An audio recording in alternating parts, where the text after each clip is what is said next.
I guess one of the points we really tried to make was that microcosms start to exist very organically. That's the way networks actually form.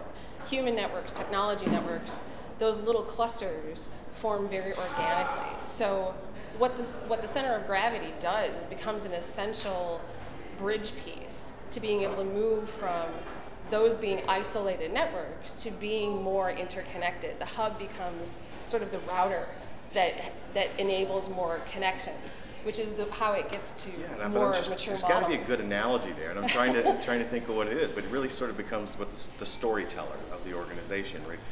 You have all of these different sort of independent cultures a little bit with a common thread beneath them, and that's coming from the stories that are being told down from the executive tier. So if you think about it, that center is really what's helping to distribute the stories you want told, the ones that represent the values, and the things that you're going to need to give people independent judgment on the outside. They're in alignment with the values that you have at the top. And that takes stories. It takes real-world examples of if this type of thing occurred, what would my leader choose to do so that I now make the choice that would be in alignment with that.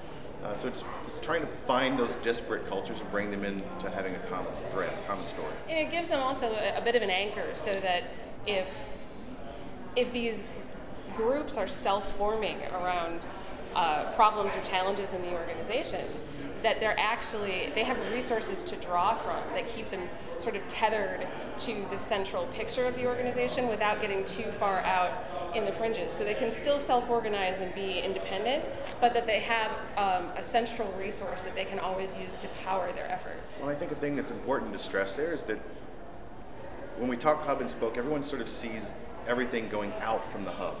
You know, everything's moving out from there in terms of what you should be doing, but it's bilateral. Yes. Everything's coming in from the departments into the hub, consolidating, figuring out the right direction, and then each person takes it back to their group. So it's back and forth. It's very much a dynamic. Yeah, it's not just an outbound view of the world. It's a back and forth that's taking place there.